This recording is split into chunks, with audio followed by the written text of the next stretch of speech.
Okay, thank you.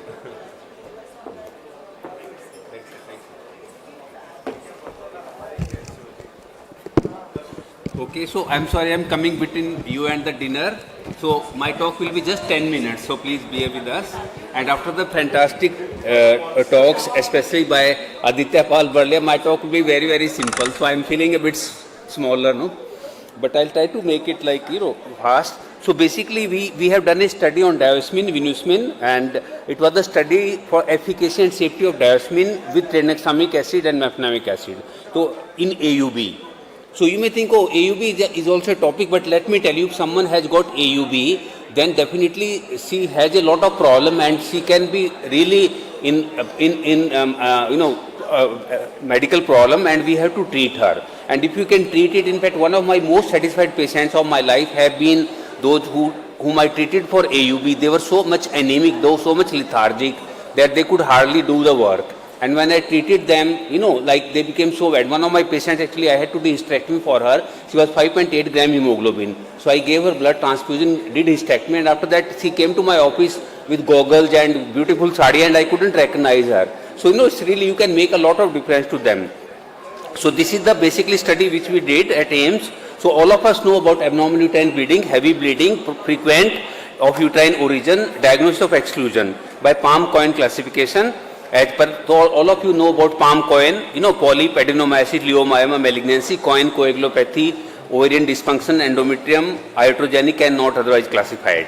So basically most of it is ovulatory AUB, and this is the bleeding can be because of decreased venous tone, increased capillary fragility, increased capillary permeability and increased PGE2 secretion. So these are the various treatment which we give them. Non-hormonal are the first treatment, and later on we can give hormonal and ultimately surgical treatment, of course. So in this case, like mefenamic acid traditionally has been used as NSAID, and then we can use tranexamic acid also is popular these days. We can use the combination also. And diosmin, we know it's a pharmacological action, has phlebotomic action, anti-edema, vasoprotective and anti-inflammatory action. It improves venous tone, decreases the local endometrial prostaglandin, PGE2F2 ratio, and it improves the lymphatic drainage, capillary fragility, this thing. So these are the all actions of diosmin. It increases the capillary resistance, improved venous tone, decreases PG secretion, so decreased vasodilatation, less blood loss. It improves the lymphatic drainage also. So all those methods which are causing abnormal uterine bleeding, capillary fragility, etc., that is reduced by diosmin or vinusmin. So these are the various studies we have proven the efficacy of other drugs as well as diosmin. So in the present study, basically we took 100 patients in each group, but after a loss to follow-up, we had 92 patients in group where we gave vinusmin 900 mg 5 days prior to expected date. So that means the patients were given 900 mg of diosmin 5 days prior to period, then during the period. So total about like 10 days or so. Other group was given only tranexamic and mefenamic acid, and we then followed these patients up. For about 1.5 years we did the study. After excluding the exclusion criteria, we did the PBAC score on all of them, and detailed history taking menstrual blood loss, ruled out the other this thing, and physical activity, large blood stains. So all of you know about PBAC score, so like we did in this study, and then so these are the results we found. So the group where we used only tranexamic and mefenamic acid, there were 21% reduction in blood loss. But with addition of diosmin, we could reduce by -48. So it was 0.02 p-value. Then days of duration also, decrease in amount of blood loss, -82% in diosmin group, and non-diosmin -71%, again 0.03 p-value. And increase in hemoglobin was like 15% in non-diosmin group and 23% in diosmin group, again 0.03 p-value. And PABC score was a significant decrease from -78 in diosmin group, -73 in the non-diosmin group.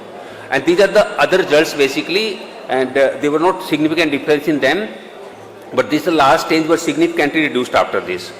Okay, so the side effects were similar in the two groups. So some patients did have nausea, vomiting, because all the group patients required tranexamic and mefenamic acid. So some amount of side effects were there, but adding diosmin did not increase the side effects in them because it's a very, very safe drug.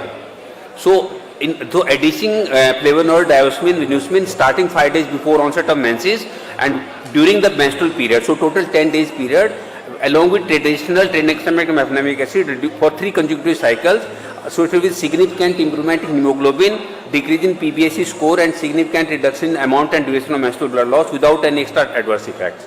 So this paper has been now published in Journal of Midlife Health, which is a PubMed Index journal, and it is in the public domain. And so ultimately, so adding diosmin to the treatment in AUB and menorrhagia improves the treatment outcome. So this is the home. So I mean, we are using tranexamic and mefenamic acid. In addition to that, we can add diosmin to these patients. And like one of my patients was, she was having bleeding. So I looked into her eyes and said, "Are you having heavy menstrual bleeding?" And this patient, she was so impressed that this doctor can look AUB by looking through the eyes. So they can really be very helpful. So thank you very much. Thank you. Thank you.